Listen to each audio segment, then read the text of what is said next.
You ever have a neighbor who can turn a peaceful morning into a full-blown emergency? Well, mine burst onto my lawn like she was chasing a criminal and shouted the sentence that changed my entire week. "Remove those gnomes right now." That was the moment I knew this was no ordinary complaint. This was the opening shot of a neighborhood war, and it all started with 6 tiny, harmless, smiling garden gnomes. I was watering my flowers when Karen marched up, waving a stack of HOA papers like she was serving a subpoena. Her eyes were locked onto my gnomes with the intensity of someone spotting a bomb. She pointed at them dramatically, as if they posed an actual threat to society. "These are tacky, distasteful, and absolutely unacceptable," she declared. "You'd think my gnomes were out here committing crimes." Now, to fully understand the chaos that followed, you have to know how much I loved those decorations. I had spent weeks designing my little garden paradise: bright flowers, hanging pots, solar lanterns, and yes, 6 cheerful gnomes positioned perfectly along the walkway. Kids loved them. Visitors loved them. Even strangers walking their dogs loved them. The only person who didn't? Karen, our self-appointed neighborhood sheriff. She flipped through her papers, searching for a rule to use against me. After way too much dramatic page-turning, she jabbed her finger at a single line. "Home decor must remain tasteful and not excessive." That was it. That was her entire argument. I calmly asked how 6 small gnomes were excessive. She puffed up like a balloon about to pop. "Because they lower the aesthetic standard of this community," she snapped, as if she herself were the standard. I tried to stay polite. "Truly." "Karen," I said, "they're just decorations. They're harmless." She glared at me like I'd personally insulted her ancestors. "Remove them, today, or I will report you." Then she turned and stormed away, confident she had won. But as I watched her leave, something inside me sparked. A tiny rebellious flame fueled by pettiness and pure satisfaction. If she hated 6 gnomes, what would she do if there were more? 10? 20? 50? The idea hit me so hard I actually laughed out loud. Why stop at a few? Why not add 100? And right there, right in my own front yard, I made the decision that would shake our entire neighborhood. If Karen wanted a battle over gnomes, I was going to give her the most unforgettable garden she had ever seen. Little did I know that my simple act of defiance would escalate into a hilarious, chaotic chain of events that no neighbor, not even Karen herself, could have predicted today. The moment Karen disappeared around the corner, my brain shifted gears from annoyed to architect of petty brilliance. I walked over to the 6 gnomes lined neatly along my walkway. Their painted smiles seemed to ask, "So, what now, boss?" And I answered them with the greatest idea I'd had all year. We multiply. Dramatically, I went inside, grabbed my laptop, and opened every online marketplace known to mankind. I typed one glorious word: gnome. Instantly, my screen filled with the most chaotic, colorful, ridiculous army of little ceramic troublemakers I had ever seen. It felt like destiny. There were fishing gnomes, reading gnomes, gnomes riding turtles, gnomes holding mugs of beer, gnomes dressed like wizards, gnomes sleeping in hammocks, gnomes sitting on mushrooms, gnomes wearing sunglasses, and even one gnome mooning the world. I laughed so hard I nearly fell off my chair. There was no universe in which Karen would survive this. I started adding them to my cart faster than I could think. 10 gnomes, 20, 40. At 60 gnomes, even I questioned my sanity. At 80, I accepted it fully. At 100, I knew my legacy in this neighborhood was sealed forever. The confirmation emails flooded in. My inbox looked like I'd joined some kind of underground gnome cult. While waiting for delivery day, I began preparing the battlefield. I cleared space in my flower beds, laid fresh mulch, rearranged stones, and added new solar lights so every gnome could bask in dramatic nighttime illumination. This wasn't just decoration. This was theater. When the first delivery truck arrived, The driver stared at the massive stack of boxes and said, You opening a garden store?" "No," I replied proudly. "Just getting ready for a neighborly disagreement." He nodded slowly, the kind of nod people give when they decide not to ask more questions. By the end of the day, my porch looked like Christmas morning had exploded. One by one, I opened the boxes, unwrapping each gnome like it was a sacred artifact. The variety was incredible. Tiny ones the size of my fist. Massive ones that looked like they could bench press a squirrel. Some smiling sweetly, some looking like they were plotting crimes. As the sun set, I lined them all up across my yard like a tiny ceramic parade. A few by the walkway, a few hiding in bushes, one perched dramatically on a tree branch. And in the very center stood the largest gnome, holding a wooden sign that would surely ignite Karen's soul. It read, "We're not going anywhere." My masterpiece was ready. Tomorrow morning would be legendary. At 7:12 a.m. the next morning, I heard it, the sharp, furious clacking of Karen's sandals slapping across the pavement like warning sirens. I didn't even need to look out the window to know she had seen them, but I did.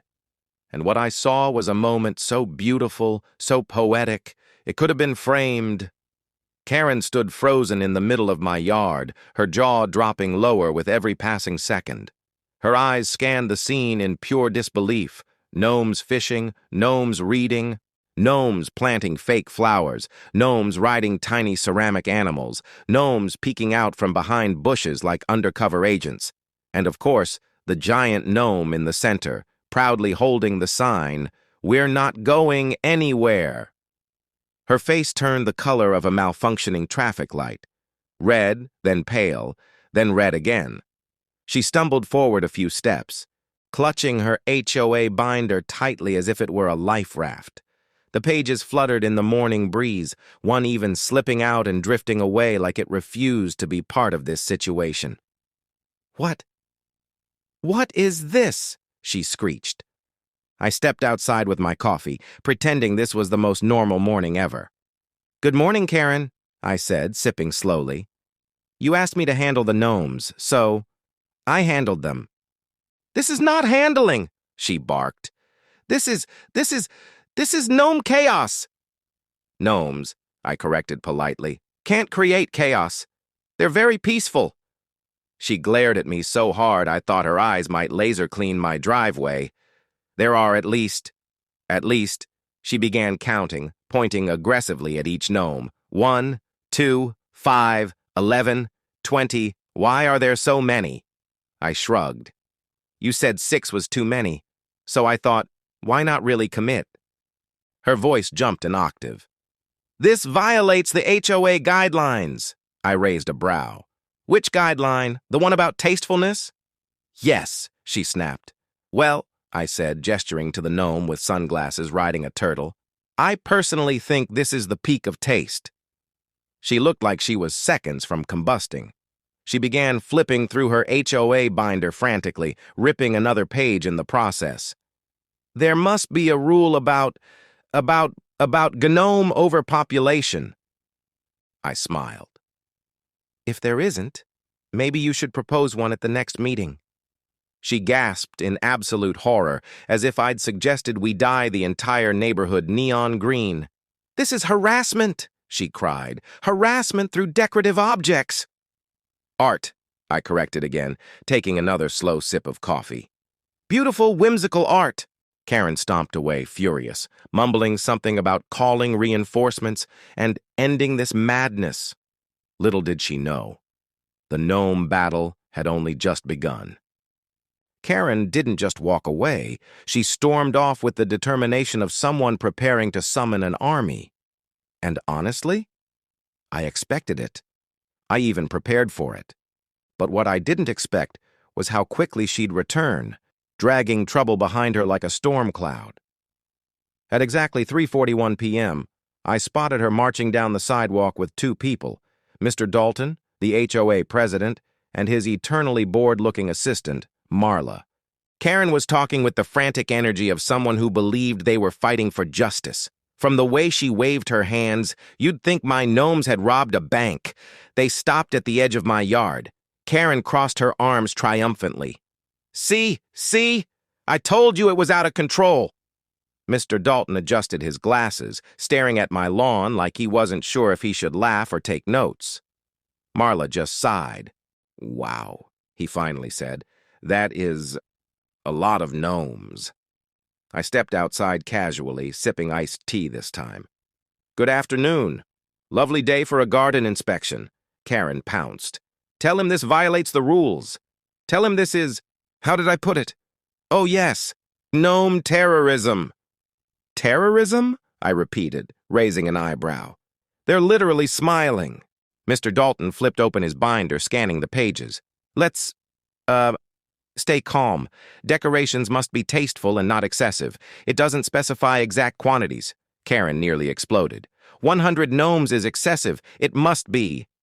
Actually, Marla spoke up, monotone as ever. We don't have any written definition of excessive. Could be 5. Could be 500. Karen spun toward her. What? Marla shrugged. We talked about defining it last year, but nobody wanted to argue over Christmas reindeer again. I had to bite my tongue to keep from laughing. Mr. Dalton continued inspecting the yard. He even crouched down to look at a gnome roasting fake marshmallows. These are actually kind of charming, he said. Creative use of space. Excellent arrangement. Karen gasped like he'd betrayed humanity. Charming? Charming? Karen, Mr. Dalton said gently. We can't punish someone for decorations that aren't breaking any rules. So you're allowing this? She screamed, gesturing wildly at a gnome riding a turtle. Before I could answer, a group of neighbors walked by. They slowed down, smiled, and said, Love the gnomes. Makes the streets so fun. Another family waved and added, We brought our kids to see them. So cute. Karen's eye twitched like a faulty streetlight. Mr. Dalton shut his binder. It appears the community enjoys them. No violation. Case closed. Karen's mouth fell open. Closed? Closed? I sipped my tea. Seems like the gnomes are staying. Her screams echoed all the way down the sidewalk. After the HOA showdown ended in a spectacular defeat for Karen, you'd think the drama would cool down. But oh no, this story wasn't done. In fact, this is where it transformed from a petty neighborhood feud into full-blown local legend. Word about my gnome army spread through the neighborhood faster than gossip at a family reunion. By the next morning, people were slowing down their cars just to stare. Parents brought their kids to take photos. Joggers detoured their route so they could pass the gnome garden. Someone even posted a picture on social media with the caption, Meanwhile, in our neighborhood, and it immediately went viral. By noon, I found 3 teenagers posing beside the giant gnome with the sign. Another couple asked if they could use the garden for their engagement photos. I said yes, mostly because the idea of Karen seeing a romantic photo shoot happening beside a mooning gnome was too priceless to refuse. But the moment that cemented everything happened 2 days later. I was outside watering the flowers when I heard a slow, disbelieving voice behind me. You turned your yard into a tourist attraction. I turned around. Karen stood there, her arms crossed, her expression somewhere between exhausted and defeated. For the first time, she wasn't yelling. She wasn't waving paperwork. She just looked tired. I shrugged. I didn't plan that. People just enjoy a little fun. She stared at the gnome army, her eyes scanning the colorful chaos. For a moment, I thought I saw her lips twitch like she almost found it funny. Then she shook her head. You know, I still think they're ridiculous. I know, I said. But ridiculous isn't against the rules. She sighed. Fine. Keep them, but don't add any more. I grinned. No promises. Her eyes widened. No, I mean it. I cut her off.